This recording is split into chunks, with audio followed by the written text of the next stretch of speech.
പ്രിയപ്പെട്ട എൻ്റെ സുഹൃത്തുക്കളെ, ബിസ്മില്ലാഹി വസ്സലാത്തു വസ്സലാമു അലാ റസൂലിക സയ്യിദിനാ മുഹമ്മദിൻ വഅലാ ആലി സയ്യിദിനാ മുഹമ്മദിൻ മാ ബഅദ്. പരിശുദ്ധമായ വസന്തോത്സവത്തിൽ നാം ഇതാ ഒരിക്കലൂടെ നമ്മുടെ ആയുസിന്റെ ഒരു തുള്ളിയുടെ ഒരു നിമിഷത്തിന്റെ സന്ദർഭത്തിൽ വെച്ച് സംഗമിക്കുകയാണ്. കാലത്തിന്റെ മഹാപ്രവാഹത്തിനിടയിൽ ഭൂമിയിൽ വന്നോവർ നാം, എവിടെ വെച്ചോ പരസ്പരം കണ്ടുമുട്ടാൻ വിധിക്കപ്പെട്ടോവർ നാം, സ്നേഹത്തോടെ ജീവിതം ജീവിച്ചു തീർത്തി ഭൂമിയിൽ നിന്നും തിരിച്ചു മടങ്ങിപ്പോകേണ്ടവർ നാം, ദർശനത്തിന്റെ ചക്രവാളങ്ങളിലൂടെ കാലത്തിന്റെ വിളിയാളം പോലെ മുഴക്കപ്പെട്ട ഭജനങ്ങൾക്കടിബന്ധം കുറിക്കേണ്ടവർ നാം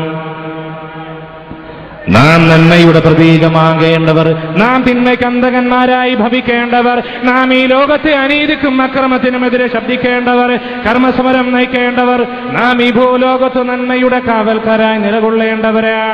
ഇതറിവിന്റെ സദസ്സല്ല. അങ്ങനെ അറിവുള്ളൊരുവൻ സംസാരിക്കുന്നുമില്ല.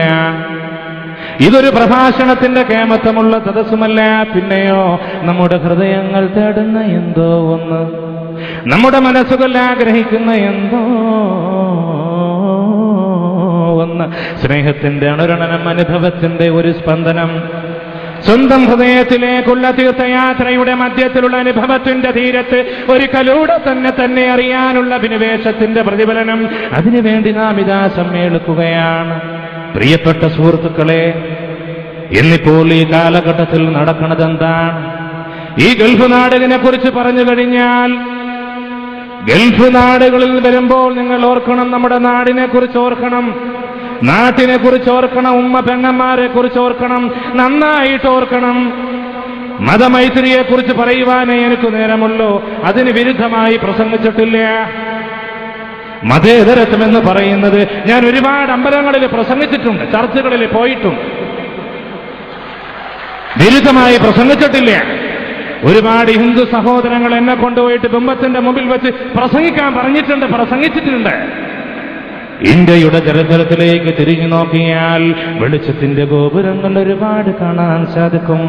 പിന്നോട്ട് വേദങ്ങളുടെ, ഉപനിഷത്തുക്കളുടെ, ശ്രുതികളുടെ, സ്മൃതികളുടെ, ഇതിഹാസങ്ങളുടെ, പുരാണങ്ങളുടെ, വേദപണ്ഡിറ്റുകളുടെ, സന്യാസി വര്യന്മാരുടെ, ഋഷി പരമ്പരയിലെ ഗുരുഭൂതന്മാരുടെ, വേദവേദാക്കളുടെ, ശങ്കരന്റെ, കപിലന്റെ, കണാഥന്റെ, മാധവന്റെ, ജയദേവന്റെ, നാമദേവന്റെ, തുക്കാറാമിന്റെ, തുളസീദാസിന്റെ ഇന്ത്യ, ധന്യമായ ആത്മപാരമ്യം ഉയർത്തിപ്പിടിച്ച ഇന്ത്യ, അതേ ഇന്ത്യ തന്നെയാണ് ഹാജാ വരീബ് നവാസ് മുഹിയുദ്ദീൻ ചിശ്തിക്ക് വരവേൽപ്പ് നൽകിയ ഇന്ത്യ, നിസാമുദ്ദീൻ അവലിയയ്ക്ക് പരവതാനി വിരിച്ചു കൊടുത്ത ഇന്ത്യ, മുഹമ്മദ് റബ്ബാനി മുജദുൽ ഫസാൻ എന്ന ഹിജ്റയുടെ 2ാം സഹസ്രാബ്ദത്തിൽ നവോത്ഥാന നായകനെ മണ്ണൊരുക്കി കൊടുത്ത ഇന്ത്യ, അവസാന കാലത്ത് ഇസ്ലാമിന് ശക്തമായ വ്യാഖ്യാനം ചമച്ചു കൊടുത്ത ഹസ്രത്ത് ഷാ വലിയുല്ലാഹി ദഹ്ലവി അന്ത്യവിശ്രമം കൊള്ളുന്ന തലസ്ഥാന നഗരിയായ ഡൽഹി ഉൾക്കൊള്ളുന്ന ഇന്ത്യ,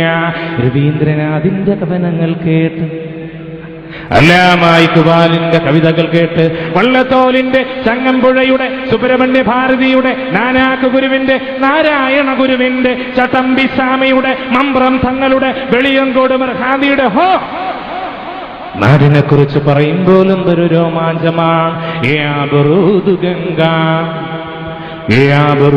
ഗംഗാ ഉത്തരാ തെരെ കിനാരെ ജബ് ഹാ കവാ ഹമാരാ. ഗംഗാ നദിയുടെ ഓളങ്ങളെ, കൊച്ചോളങ്ങളെ, തല്ലോലങ്ങളെ, തല്ലജങ്ങളെ, നിങ്ങൾക്ക് ഓർമ്മയുണ്ടോ ആ ദിനം? ഞങ്ങളുടെ ഒട്ടൊക്ക സംഘം നിന്റെ തീരമണഞ്ഞ സംഭവം നീ ഓർക്കുന്നുണ്ടോ ഗംഗാ നദിയെ? പ്രിയമുള്ള സുഹൃത്തുക്കൾ, ഈ കവിതയിൽ നിന്നും നാം മനസ്സിലാക്കേണ്ടത് മതേതരത്വമാണ്. അത് തകർക്കപ്പെടാനുള്ള ഒന്നല്ല. ഏതുപോലെ? ഗംഗാ നദിയും ഒട്ടകവും പോലെ. Thank you very much.